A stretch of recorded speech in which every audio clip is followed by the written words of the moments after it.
pensando aqui como começar, porque olha, meu nome é Valdir, tá? É engraçado, né, irmãos? Duas semanas não é tanto tempo assim, né? Mas para algumas coisas parece mais tempo do que é realmente.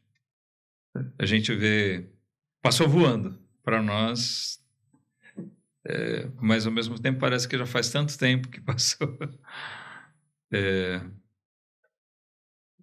É gostoso a gente dar um passeio, assim, mas realmente faz muita falta a gente estar com a nossa igreja, né? Nossos irmãos. Tá, então, já que eu me apresentei, eu peço para voltar a congregar com vocês. Irmãos, hoje nós vamos fazer uma inversãozinha, tá bom? A gente geralmente tem uma pregação antes e depois eu tenho dado estudo. Eu vou começar um estudo hoje, mas eu vou fazer no primeiro horário. Eu inverti aqui os horários com o irmão Daniel e ele vai trazer a mensagem para nós depois, tá? Eu gostaria de introduzir hoje um estudo. Eu sei que algum tempo atrás o irmão Amarildo trouxe estudo em Hebreus, né? Aqui, às quartas-feiras. Foi às quartas. Foi às quartas. Olha, então, não faz mal, né? Não tem problema eu voltar a estudar Hebreus agora, porque nem ele está lembrando mais quando foi estudar. Eu sei que teve, porque eu lembro que até a gente andou conversando algumas coisas ao longo do estudo. Eu não pude acompanhar na época. Acho que foi ainda antes da pandemia, faz tempo.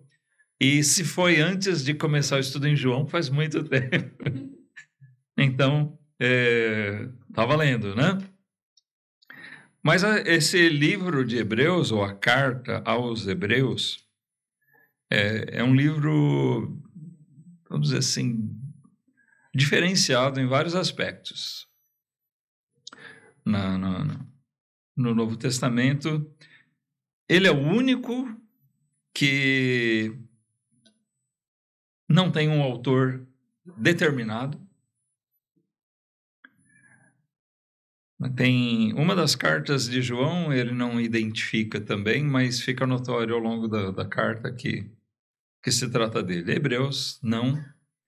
E, a bem da verdade, tem outra particularidade. Apesar de ser considerado uma carta, ele não começa como uma carta. Vocês já perceberam isso? As outras cartas todas têm uma saudação inicial. E ele aqui já não, ele entra direto no assunto, como um livro, né? Então, alguns consideram, será que Hebreus não é uma carta, é um tratado a respeito de um determinado assunto? Mas fica notório que é uma carta no final, porque no final ele direciona algumas saudações. Agora, quanto ao autor, sempre é polêmica, né? Se fala de Hebreus, logo vem isso à mente. Quem é que escreveu Hebreus? Nós temos aqui na nossa versão Almeida Corrigida Fiel, eles consideram a epístola do apóstolo Paulo aos Hebreus. Por quê? Eles seguem muito a linha da King James, que tomou essa linha, né? A versão inglesa, eles também colocaram assim, o título da carta como Epístola de Paulo. Mas eles mesmos, né, costumam fazer a observação de que, apesar de reputarem a Paulo, não é certo isso. Tem muitos indícios de probabilidade de Paulo, mas sim, como não tem identificação, a forma da carta. Eu já comentei várias vezes aqui, quando a gente estuda outras cartas de Paulo, a característica dele primeiro, ele apresenta uma doutrina. Observa isso, todas as cartas de Paulo, assim, ele vem apresentando uma doutrina e depois, em cima daquela doutrina, ele parte para a instrução prática. para a igreja. A carta aos Hebreus, ela é um pouco diferente disso, que ele joga um pouco de doutrina e instrução prática. Outro tanto de doutrina e instrução prática. Então, seria repetido isso, intercalado, né? Então, é uma característica um pouco diferente da de Paulo. Olha, tem isso. Tem outra coisa que dizem, né, que observam. Paulo, nas cartas, nas primeiras cartas, ele sempre se refere a Jesus como Jesus Cristo. Nas últimas escritas, ele já usa mais Cristo Jesus. Agora, aqui em Hebreus, se refere a Jesus, Jesus, Jesus. Não Jesus Cristo, nem Cristo Jesus. Me parece que tem uma ou duas referências a Cristo assim só. Então, baseados nesses detalhes, é que alguns relutam em considerar a autoria dele, dessa carta a Paulo.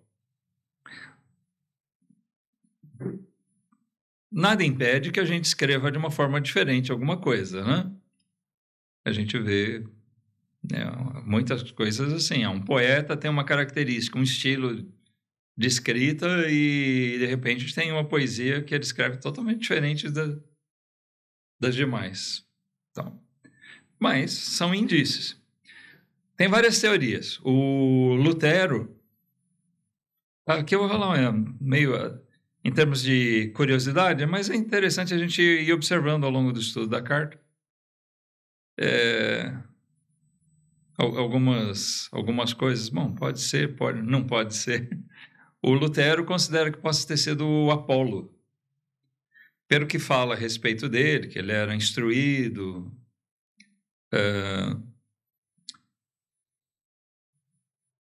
Ele teve essa teoria, só que ele não tem... Assim, ninguém, 1.400 anos antes de Lutero, tinha sugerido Apolo, e depois ele também não encontrou muitos seguidores, né? Mas tem gente que considera Barnabé, o próprio Silas, baseadas assim, características. Sem dúvida, o autor da carta aos Hebreus é uma pessoa que tem mais ou menos as características de Paulo. Pode escrever diferente, mas que características? Ele tem um profundo conhecimento da lei, certo? E Paulo era um profundo conhecedor da lei. Um judeu, como diz ele, hebreu de hebreus, né? Então, como judeu, foi a seita mais radical dentro deles, fariseus. Então, o apóstolo Paulo, sendo doutrinado pelo Gamaliel, ele tem todos as características de alguém que era um profundo conhecedor de toda a lei, de todos os ensinamentos hebraicos. Algumas coisas que ele fala, ele se refere a Timóteo. A gente sabe que Paulo era uma pessoa muito próxima, né, a Timóteo. Ele tinha muito carinho por Timóteo. Ele foi quem tinha Timóteo realmente como um filho na fé. Ele discipulou, preparou Timóteo para o trabalho. Ele foi um verdadeiro companheiro, parceiro de Paulo no trabalho. Então, tem várias características. Se não é Paulo, é alguém ali do meio deles. Talvez até alguém que a gente que não seja citado. É pouco provável, né? Eu li um comentário que eu achei assim... Tem pessoas que chegam a considerar que teria sido a Priscila, ou Prisca, né, a autora da carta. Não faz sentido nenhum. O próprio autor do comentário que eu li, ele fala, bom, isso fica só comentário de curiosidade mesmo, porque é uma característica descartada pela maioria. Nem sei qual é o embasamento disso. Tá? Mas, assim, seria interessante a gente saber quem escreveu? Talvez, mas não é fundamental. O fato de não ter um autor certo gerou uma certa polêmica no início para a admissão dessa carta no cânon. Tem escritores ali do comecinho do século II que já citam Hebreus, citam como referência de escritos inspirados, porém sem determinar quem seria o autor. Mas isso demonstra que era aceito, pelo menos era de grande circulação entre as igrejas, essa carta. Apesar de ela ser, vamos dizer, a recepção dela, a admissão dela no cânon entre os escritos sagrados do Novo Testamento, ter tido alguma polêmica no começo em alguns lugares, grande parte admitiu desde o princípio e, por fim, foi estabelecido como um livro, né, que foi aceito pela igreja de um modo geral desde o princípio. Então, hoje nós não temos dificuldade nenhuma com relação a isso. A carta aos Hebreus não é colocada ou questionada como algum tipo de livro apócrifo, né? Mas é reconhecida como um livro verdadeiramente inspirado por Deus. E eu disse que ela é diferenciada por não ter um autor certo, apesar de o título ser aos Hebreus, ela não tem um endereçamento propriamente aos Hebreus. É considerado isso pelo teor ao longo da própria carta. Ela não, né, como ela não tem essa parte de saudação, não é como as outras cartas, a igreja, aos santos que estão em tal lugar, né? Não tem. Ela parece ter sido escrita de uma maneira aberta para circulação entre as igrejas em geral. Não foi uma carta escrita endereçada a uma igreja específica, ao que parece. Também alguns assuntos que são tratados nela, e por isso ela é muito importante, alguns assuntos que são tratados nela não são tratados de maneira tão clara, tão profunda em nenhum outro trecho, nenhuma outra carta, nenhum outro livro do Novo Testamento, ou da Bíblia inteira. Tá? É mais ou menos assim, irmãos. Alguns assuntos são abordados em vários lugares da Bíblia, em vários pontos de cartas, ou nos próprios evangelhos, mas de uma maneira resumida. Então, a gente junta aqui e ali. Mas alguns assuntos são concentrados de uma maneira especial em certos livros. A gente tem como exemplo disso, por exemplo, a Carta aos Romanos. A salvação pela graça é abordada em vários pontos, né, da Bíblia e particularmente no Novo Testamento, certo? Agora, em nenhuma outra carta, nenhum outro lugar é tratado com o grau de profundidade e de detalhamento que Paulo fez quando escreveu os Romanos. Hebreus também é mais ou menos assim. Ele trata de um assunto que não é que não existe nas outras cartas, mas em nenhum outro lugar é tratado com tamanho detalhamento, tá?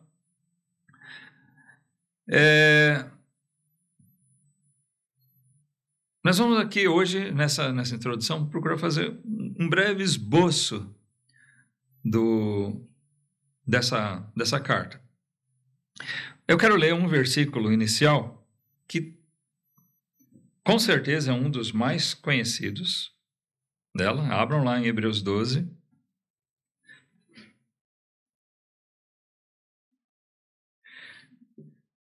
Hebreus 12, 2.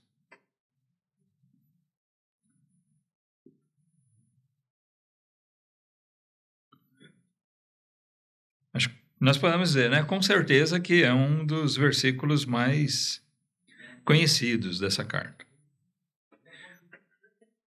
Mas nós vamos observar que aqui ele resume grande parte daquilo que nós vamos encontrar ao longo dessa carta.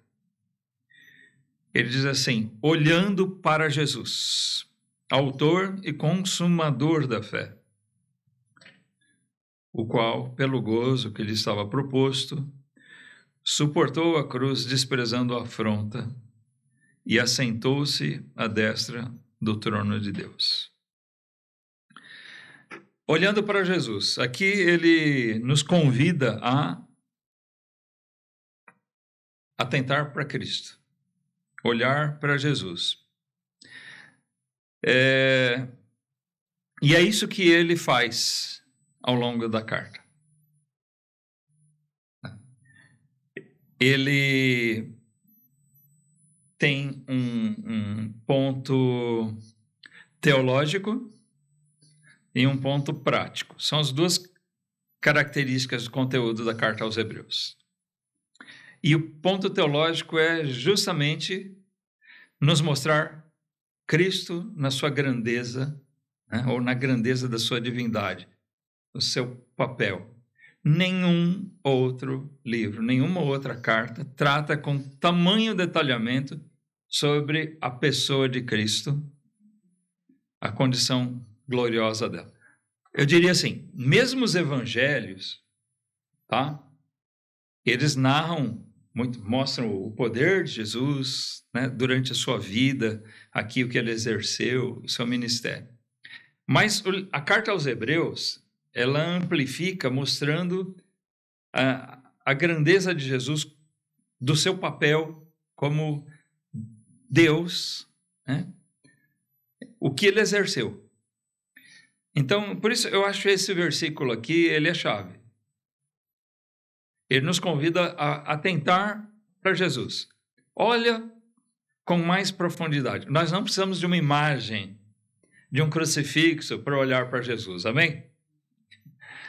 Olhar para Jesus aqui não é um olhar físico, é um olhar espiritual, com os olhos da fé. Olhe, observe, atente mais para Jesus.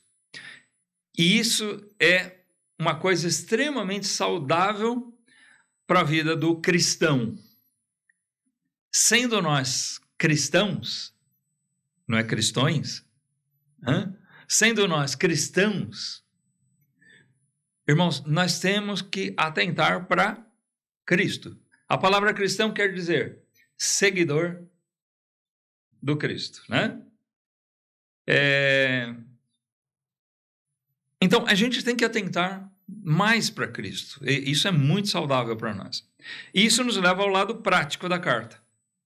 Porque ao mesmo tempo que ele sempre nos convida a olhar para Cristo, mostrando, olha, Cristo é isso, Cristo é aquilo, Cristo fez isso, Cristo fez aquilo. Ele vai nos levar ao estímulo prático. A carta é uma exortação à santidade, à firmeza. Tá? Então, nós vamos ver essas duas características. Eu vou passar com vocês rapidinho aqui alguns versículos para a gente demonstrar isso que nós afirmamos agora, tá? Então, a ênfase teológica da carta, procurando mostrar Cristo na excelência, né? A excelência da pessoa de Cristo, a superioridade dele, na sua plena divindade, é demonstrada ao longo de toda a carta. Olha, capítulo 1, versículo 4. A gente vai pegar só alguns para demonstrar isso ao longo da carta, como ele vai enfatizando. Porque cada um desses versículos aqui, a gente vai ver, depois ele tem um desdobramento, né? Onde ele explica, detalha isso de uma maneira bem profunda. Algumas aqui a gente vai observar, ele passa 3, 4 capítulos, acho, falando desse mesmo assunto.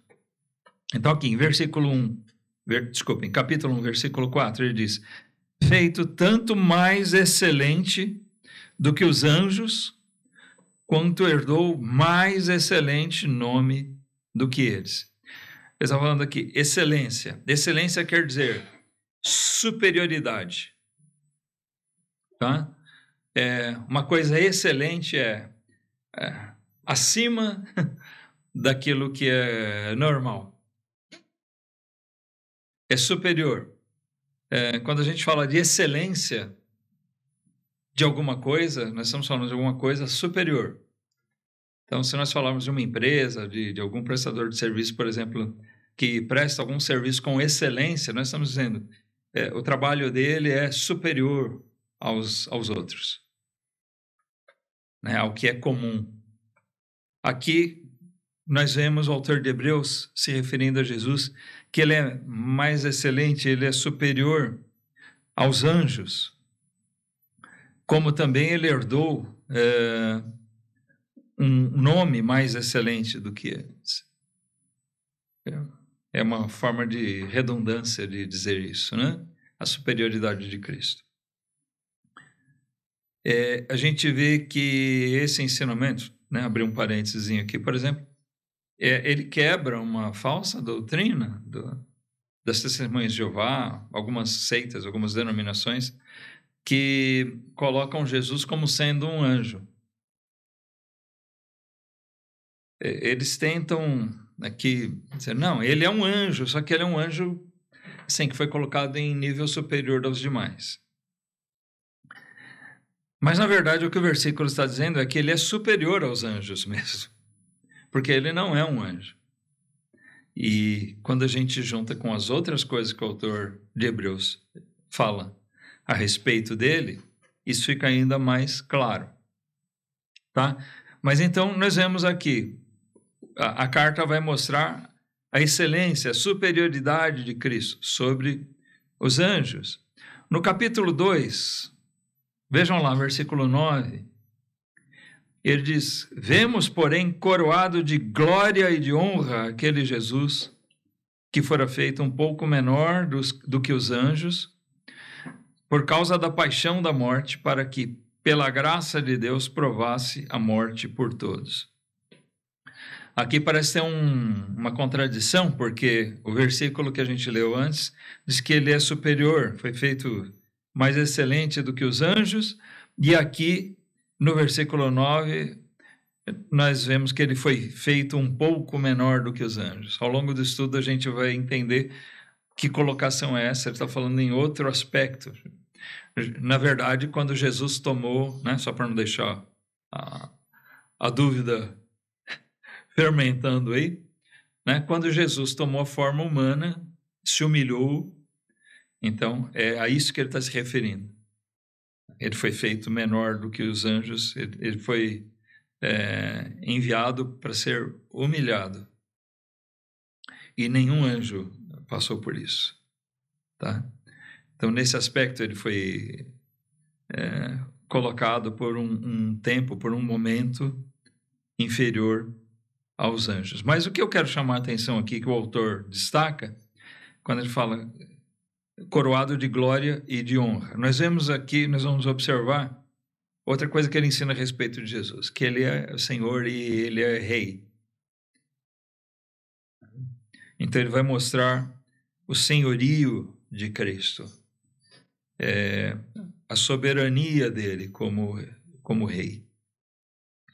No capítulo 3, a gente vê também, versículo 3, que Jesus é superior a Moisés. Ora, se ele está escrevendo para hebreus, e ao que parece hebreus convertidos, né? Essa é a ideia, ou seja, hebreus que aceitaram Cristo, né, Jesus como sendo o Cristo, o Messias. Ele explica que Jesus é superior a Moisés.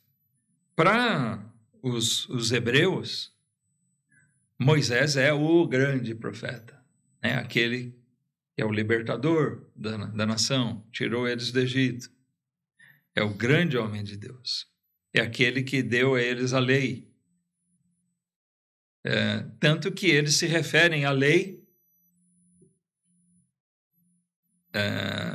citando o nome de Moisés. Moisés é sinônimo da lei, né? A gente lê em alguns lugares da Bíblia a referência Moisés, por exemplo, quando se diz daquela passagem que o homem rico pede que alguém vá lá e pregue aos seus irmãos, né? Ele já no Hades, ele pede que alguém vá evangelizar seus irmãos, algum morto ressuscite para ele fazer isso, Lázaro. O que é dito a ele? Não, eles têm Moisés e os profetas. É óbvio que Moisés já não era vivo naquela época, mas quando fala ali, eles têm Moisés, está falando, eles têm a lei, tá? É isso que quer dizer. Então, para os hebreus, Moisés é o grande profeta. Tem outros, né? Elias, Isaías, muito considerados entre eles, mas Moisés é aquele profeta libertador. E aqui nós lemos que é dito no versículo 3, então, porque ele é tido por digno de tanto maior glória do que Moisés, quanto maior honra do que a casa tem aquele que a edificou.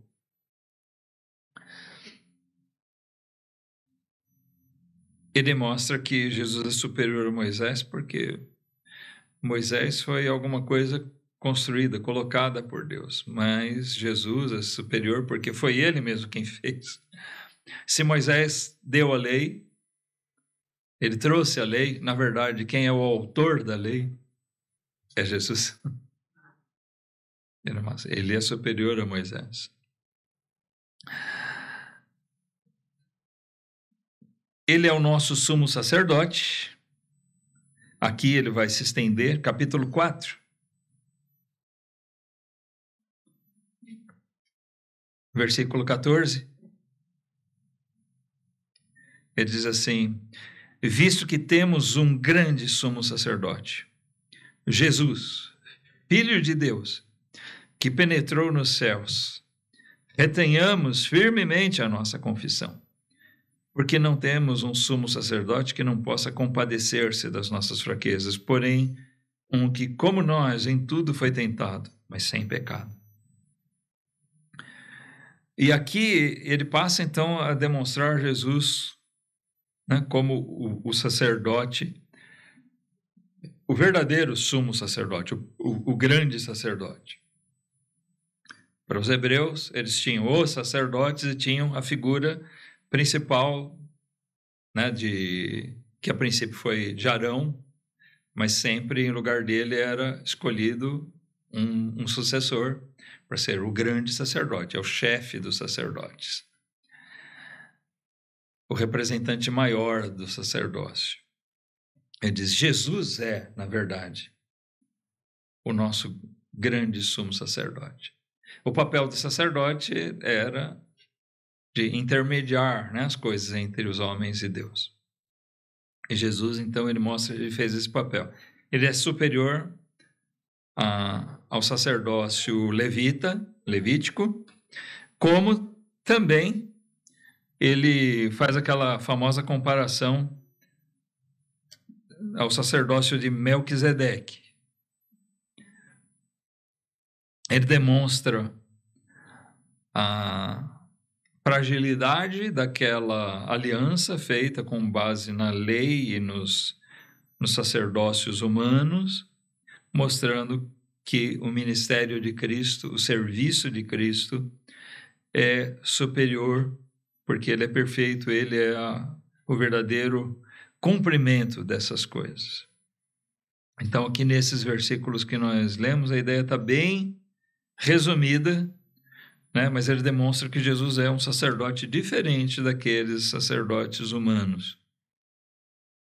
E ele mostra também que Jesus, como a gente leu no versículo principal, ele é o próprio autor e consumador da fé.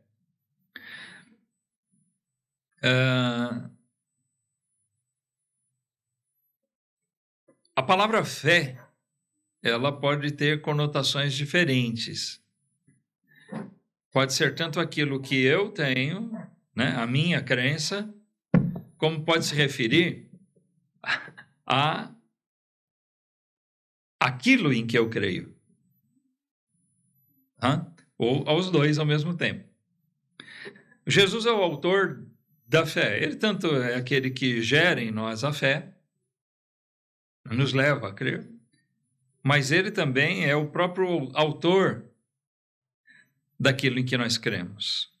A palavra de Deus, o Evangelho, ele é o próprio autor e ele é o consumador, ou seja, foi ele que cumpriu tudo aquilo que era necessário para que essas coisas se realizassem. E ele próprio, então, nos leva a essa fé. Então, ele mostra Jesus como sendo o grande responsável pela nossa própria salvação. E é assim. Já quando a gente fala da ênfase prática, tá? Nós vemos aqui a parte teológica, ele vai mostrar essas coisas a respeito de Cristo. Cristo é, né, o rei coroado de glória. Cristo é o sacerdote, aquele que interveio por nós.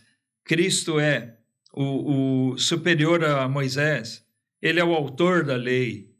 Ele é o autor de todas as coisas. Ele é superior aos seres celestiais, porque ele é o próprio criador de todas as coisas. Então a gente vai ver, ele vai mostrando teologicamente a pessoa de Cristo, nos levando sempre a olhar para ele. Então é interessante a estrutura dessa carta, né? Ele mostra, olhe para Cristo, olha, Cristo é isso. E aí ele traz uma consequência. Uma vez que Cristo é isso, nós precisamos nos apegar a essa verdade, a esse fato a respeito de Cristo, para aplicar na nossa alma, para alimentar a nossa alma, para que nós tenhamos a firmeza necessária. O que sustenta o cristão é Cristo. Se tirar Cristo, não tem cristianismo. E nós vamos ser cristãos fracos à medida que nós não olharmos, não atentarmos condizentemente para Cristo. Hoje existe muito um cristianismo sem Cristo. As igrejas, muitas igrejas chamadas evangélicas aí, o que menos se fala é a respeito do Cristo, o Salvador. Se fala de um tal Jesus, que parece que não é o mesmo. Porque quando a gente vê a descrição que eles fazem de Jesus, parece mais que eles estão falando do Papai Noel do que daquele que veio para remir os pecadores.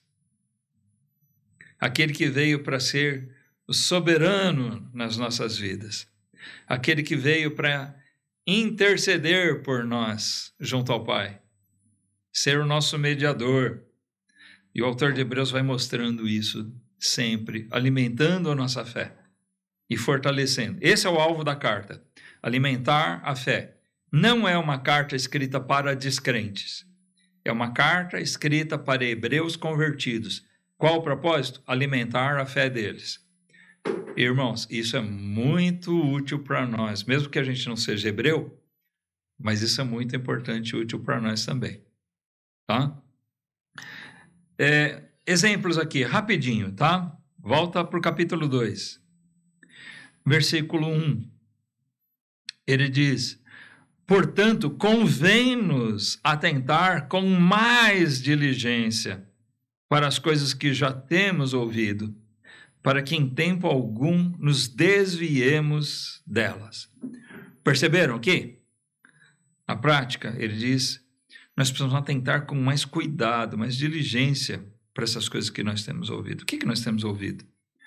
Bom, a gente vai ver isso, né? Mas ele começa a carta dizendo, havendo Deus antigamente falado muitas vezes pelos profetas, pelos pais, ou aos pais, né? Pelos profetas, ele nos falou nos últimos dias pelo Filho. E aqui ele diz, nós precisamos atentar com mais diligência para essas coisas que nós temos ouvido. Amém? E qual o propósito? Para que nós, em tempo algum, nos desviemos delas. Amém? Olha como é prática a carta, né? Capítulo 3, ele fala no versículo 12. Vede, irmãos,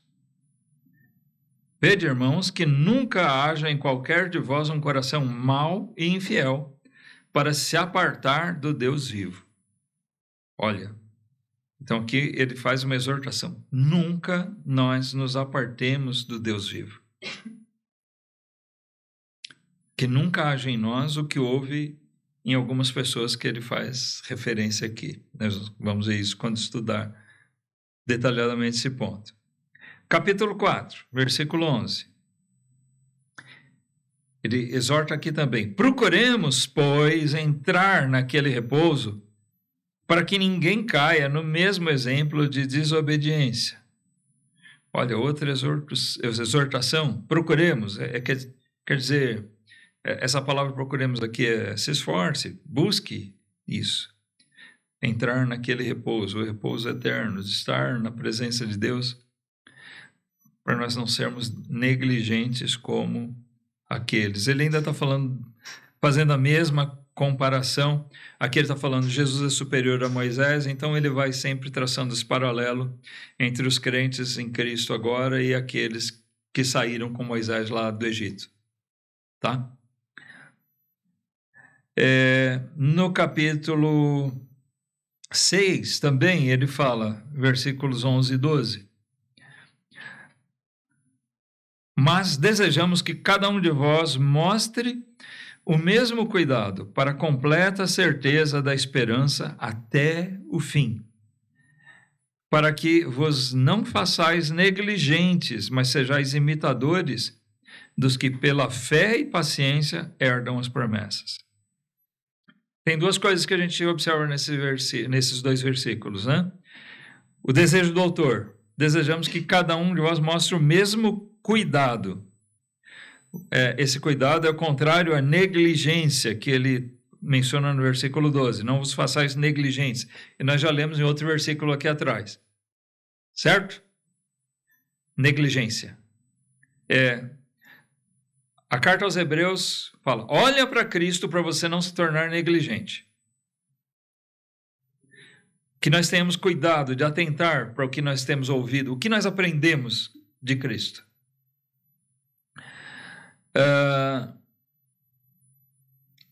Para que nós tenhamos a completa certeza da esperança até o fim.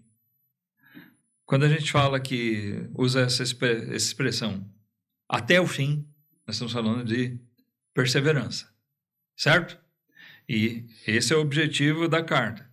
Irmãos, sejam firmes até o fim. Lute até o fim, até o último fôlego, até a última gota de sangue que você tiver para dar.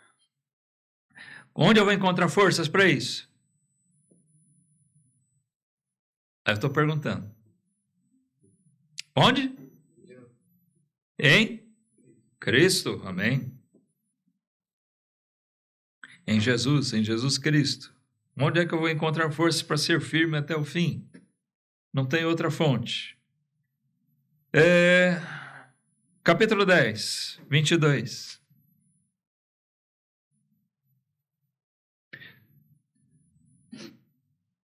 (22 a 25). Essa passagem aqui, sinceramente, ela é complicada, viu? Eu vou explicar por quê. Ele diz assim: cheguemo-nos com um verdadeiro coração e inteira certeza de fé, tendo os corações purificados da má consciência e o corpo lavado com água limpa. Ele está falando aqui da necessidade de a gente se achegar em santificação, né? Retenhamos firmes a confissão da nossa esperança, porque fiel é o que prometeu. E consideremo-nos, ele vai falar de perseverança outra vez aqui, consideremo-nos uns aos outros para nos estimularmos ao amor e às boas obras, não deixando a nossa mútua congregação, como é costume de alguns, antes admoestando-nos uns aos outros, e tanto mais quanto vedes que se vai aproximando aquele dia. Por que eu disse que é complicado essa passagem? Porque você vai pregar ela, não deixando a nossa mútua congregação. Geralmente quem mais precisa ouvir isso é quem não está. Né? Mas é uma exortação. Falando sério aqui agora, irmãos. A gente vê que é uma exortação. A gente precisa se chegar em santificação, né? Com verdadeiro coração, sinceridade, corações purificados da má consciência, corpo lavado com água limpa, ficar puro na presença de Deus, nos purificarmos para dedicar nossas vidas a Ele, retermos firmes a nossa confissão, a nossa fé, e nós estarmos cuidando uns dos outros, nos ajudando mutuamente, não abandonando a nossa congregação, como já era costume naquele tempo de alguns, mas ele exorta, ele puxa a orelha aqui, né? E observando isso, para nós estarmos firmes. Aqui ele demonstra quanto é importante para o crente olhar para Cristo, mas também eles estarem andando juntos fazendo isso. Ele não menciona aqui a palavra igreja, mas ele fala a nossa congregação. Fica claro o sentido aqui. Por último, irmãos, capítulo 12, versículo 25.